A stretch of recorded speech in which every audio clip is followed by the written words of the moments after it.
ಜನರ ನಡುವೆ ಜಾತ್ರಾ ಪ್ರಣಾಳಿಕೆ ಕಾರ್ಯಕ್ರಮ ಜರುಗಿತು.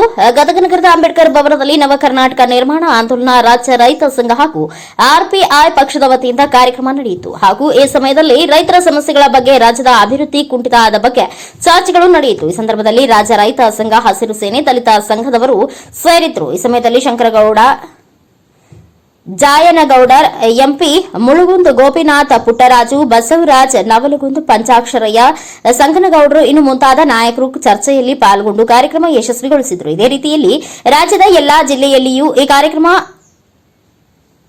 ಬೆರೆಸಾಗಲಾಗುವುದು ಎಂದು ತಿಳಿಸಿದರು.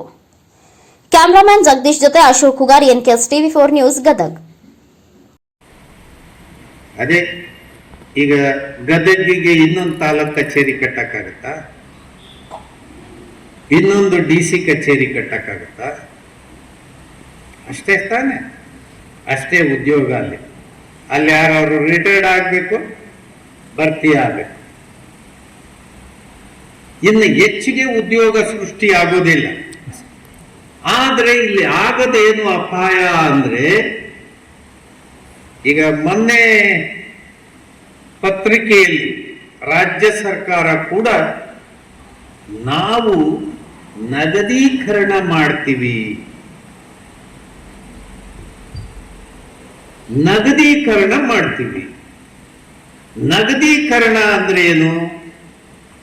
ಭಾರತ ಸರ್ಕಾರ ಬಹಳ ದೊಡ್ಡ ಹೆಜ್ಜೆಯನ್ನ ಅದರಲ್ಲಿ ಮುಂದೆ ಇಟ್ಟುಬಿಟ್ಟಿದ್ದಾರೆ. ನಗದೀಕರಣ ಮಾಡೋದು. ನಗದೀಕರಣದಿಂದ ನಮ್ಮ ಈ ವರ್ಷದ ಬಜೆಟ್ಗೆ ಇಷ್ಟು ಪ್ರಮಾಣದಲ್ಲಿ ಹಣ ಸೇರ್ಕೊಳ್ಳುತ್ತೆ. ನಿಮ್ಗೆ ಯಾರಿಗೆ ಅರ್ಥ ಆಯ್ತು ಹೇಳಿ. ನಗದೀಕರಣ ಅಂದ್ರೆ ಏನು?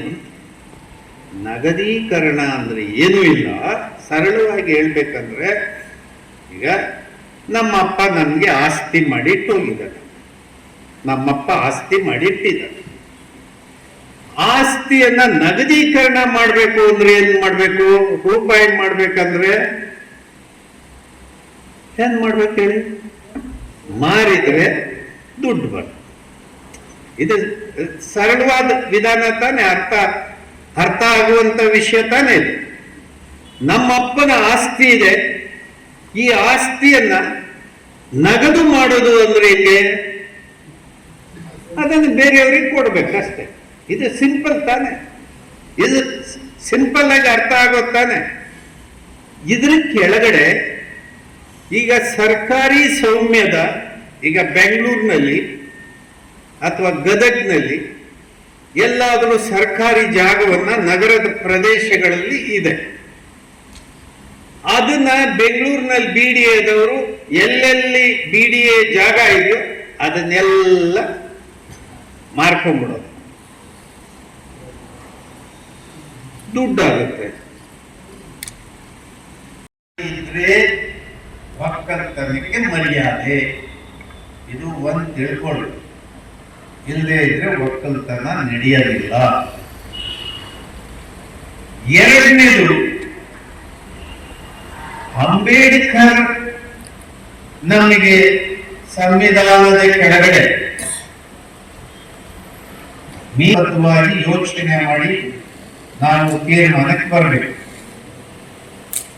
12ನೇ ಶತಮಾನದಲ್ಲಿ ಜಾತಿಯನ್ನೇ ನಾಶ ಮಾಡಿದಂತ ಬಸವಣ್ಣ,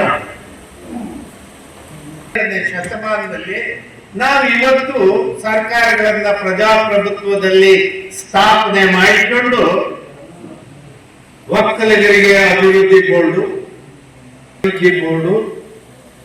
SC/STಗಳಿಗೆ ಅಭಿವೃದ್ಧಿ ಬೋರ್ಡು, ಕುರುಬರಿಗೆ ಅಭಿವೃದ್ಧಿ ಸೃಷ್ಟಿ ಮಾಡಿ ಜಾತಿಯ ಜಾಲವನ್ನ ರಾಜಕೀಯ ಲಾಭಕ್ಕೆ ಇವತ್ತು ತಯಾರು ಮಾಡ್ಕೊಂಡು ಇಟ್ಕೊಂಡಿರ್ತಕ್ಕಂಥ ಈ 3ನೇ ದರ್ಜೆ ರಾಜಕೀಯ ಪಕ್ಷಗಳು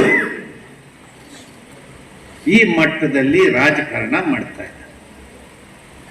ಈಗ ನಾನು ಹೇಳಲಿಕ್ಕೆ ಹೊರಟಂತ ವಿಷಯ ಏನಂದ್ರೆ, ಅಂಬೇಡ್ಕರ್ ಮೀಸಲಾತಿ ಕೊಟ್ಟರು.